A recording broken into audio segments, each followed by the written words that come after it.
Placements placements placement, private university में placements. सबसे ज्यादा डाउट्स जो बच्चों का आता है कि भैया प्लेसमेंट्स क्या हैं प्राइवेट यूनिवर्सिटी के अंदर, खासकर एलपीयू में हम एडमिशन लेने वाले हैं, तो उसकी प्लेसमेंट्स का बताओ कि मतलब रियलिटी क्या एग्जैक्टली। तो भाई हमारा भाई आ चुका है सारा कुछ बताने, प्लेसमेंट रियलिटी, कितने एवरेज पैकेजेस लग रहे हैं, कितने नहीं लग रहे हैं। मैं भी फोर्थ ईयर का स्टूडेंट हूँ, मेरे कितने साथ वाले बच्चे प्लेस्ड हो गए, मैंने कितनी कंपनीज में अपनी जो डाला है, ठीक है, मेरा कितना लगा, क्या लगना चाहिए, कितना लग होना चाहिए, कितनी सीजीपी होनी चाहिए, ये सारे डाउट्स का आप रिप्लाई देंगे इस वीडियो के अंदर। तो भाई अंत तक बने रहना, चैनल को कर लो सब्सक्राइब, ठीक है। सबसे बड़ी मेन बात आती है भाई हाईएस्ट पैकेज की। एक तो हमारा जो 3 करोड़ वाला था, ठीक है, वो तो चलो आउट कैंपस लगा, ठीक है, वो चला गया जर्मनी वाला, जो उसका लगा कहीं पे बंदे का। अभी जो लेटेस्ट वाला अगर डेटा की बात करूं मैं भाई, जो लेटेस्ट डेटा है ना, तो जो लेटेस्ट डेटा एलपी का क्या कहता है कि जो 2.5 सीआर का पैकेज लगा है भाई एक स्टूडेंट का, हमारे 2.5 सीआर का किस में लगा, रोबोटिक्स एंड ऑटोमेशन के अंदर, ठीक है। बीटेक रोबोटिक्स एंड ऑटोमेशन जो कि एक डोमेन है उसका, इलेक्ट्रॉनिक्स एंड इलेक्ट्रिकल इंजीनियरिंग के अंदर, उस भाई का लगा टू, फाइनल ईयर स्टूडेंट था, 2.5 सीआर का पैकेज लगा है उसका। और जो सेकंड हाईएस्ट पैकेज लगा है वो लगा है 1.03 सीआर का, जो किसका लगा है, ये भी बीटेक के स्टूडेंट का लगा है, सेम रोबोटिक्स एंड ऑटोमेशन के अंदर इस बच्चे का लगा है, ठीक है। और जो रही बात उससे नीचे नीचे जैसे आते हैं हमारे ये पवन कुंचुला भाई हैं, इनका भी 1 करोड़ तक का पैकेज लगा है। अर्जुन, ये तो भाई 2 साल पहले की बात है, 63 lakhs का इनका भी लगा है। लेकिन जो मैं लेटेस्ट पिछले साल, देखो जो हम पुराने डेटा पे नहीं चलते, हम चलते हैं लेटेस्ट डेटा पे कि प्लेसमेंट की क्या वैल्यू है उस टाइम पे, इस टाइम पे क्या वैल्यू चल रही है। तो पिछले जो 2025 का डेटा मैं आपको बता रहा हूँ, जो हाईएस्ट सैलरी पैकेज लगा है भाई, मैक्स टॉप मोस्ट लगा है, वो लगा 2.5 सीआर का, उससे नीचे लगा है 1 सीआर का। अब रही बात भाई, अगर तुम हम करें, हम उसकी करें एवरेज सैलरी पैकेजेस की, जो भाई जो एवरेज सैलरी पैकेज है, डेटा छोड़ो भाई मैं तुम्हें बताता हूँ। एवरेज सैलरी पैकेजेस जो लगते हैं भाई 7 से 15 के बीच में, टॉप 10% बच्चों के एवरेज सैलरी पैकेजेस यहाँ पे लगते हैं। रही बात तुम करो बीटेक की, तो भाई बीटेक के अंदर भी सेम है, 7 से 15 के बीच में एवरेज सैलरी पैकेजेस बच्चे के लगते हैं। खासकर सीएससी के अंदर डोमेन्स होते हैं, उनके अंदर भी बच्चों के लगते हैं, बढ़िया, ठीक है। अब जो टॉप रिक्रूटर्स कौन सी कंपनी आती है एलपी के अंदर, टॉप रिक्रूटर्स आते हैं एलपी के अंदर, गूगल हो गया तुम्हारा, माइक्रोसॉफ्ट हो गया तुम्हारा, अमेजोन हो गया तुम्हारा, जोमेटो, स्विगी, ठीक है, ये सारी कंपनीज जो होगी, ठीक है, बहुत कंपनीज है लिस्टेड हमारे पास।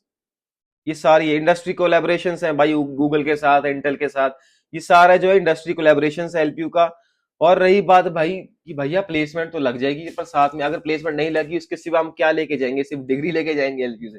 तो भाई अगर मैं अपनी शेयर करूं भाई, मैं फोर्थ ईयर में आने वाला हूं, और देखो मैं अगर सच्ची बताऊं भाई, अगर मेरे को प्लेसमेंट ना मिली, मेरे को कुछ डिग्री हाथ में लेके, मैं ऐसा नहीं कि डिग्री हाथ में लेके जाऊंगा मेरे भाई, मैं साथ में लेके जाऊंगा अपनी स्किल्स, अपनी डिजिटल मार्केटिंग। मैं कर रहा हूँ बीटेक, पर मेरे अंदर स्किल्स है मार्केटिंग की, ठीक है, जिसके बाद मैं एमबीए करने वाला हूँ, अगर मैं तुम्हें बता दूं हायर स्टडीज के लिए।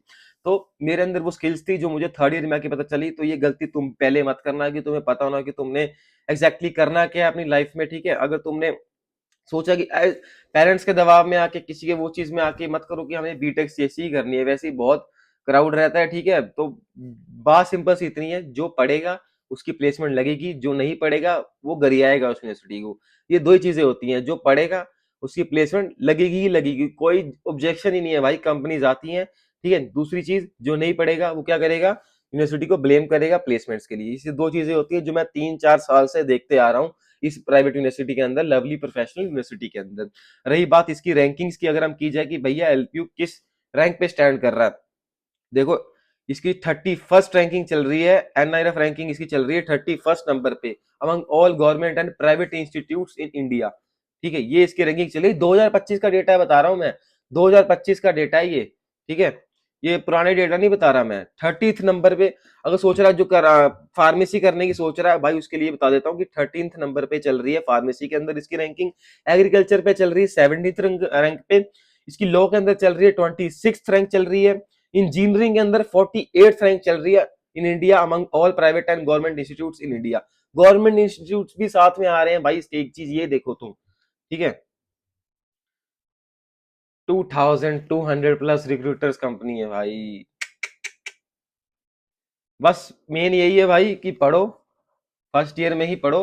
और जो भी बीटेक के अंदर एडमिशन लेना चाहता है उसके लिए ये सलाह कि भाई अपना पाइथन डीएसए अच्छे से, 2 महीने की छुट्टियां भी तुम्हारे पास होंगी, उसमें अच्छे से पहले करके आ जाओ, जाकि तुम्हें ज्यादा दिक्कत ना हो। मेरे साथ के और भी फ्रेशर्स हैं जो मेरे साथ जुड़े हुए पिछले साल के, उसमें से एक बच्चे की भाई मैं सच्ची बताऊं ना, किसी उसने मेरे को परसों बताया कि भैया मेरी किसी कंपनी में इंटर्नशिप लग गई है, 6 LPA की बच्चों की, भाई बाहर कहीं देखा जाए यूनिवर्सिटी है 6 LPA की तो नॉर्मल प्लेसमेंट्स लगती है, और इस बच्चे की फर्स्ट ईयर में कह रहा हूँ, फर्स्ट ईयर में ही इस बच्चे की मतलब उसमें लग गई, क्या बोलते हैं, किसी कंपनी में 6 LPA की इसको इंटर्नशिप मिल रही थी। तो ये बोलता भैया जाऊं या ना जाऊं, तो फिर इसको मैंने अकॉर्डिंगली अपनी सलाह दी। तुम्हें जो भी अगर गाइडेंस चाहिए, उस गाइडेंस के लिए आप मेरे को DM कर सकते हो भाई मेरे इंस्टाग्राम हैंडल पे, जिसका नाम है COXMIC जस्सी, कॉक्समिक जस्सी, और मेरा मोबाइल नंबर मैं अपना इसके अंदर डाल दूंगा।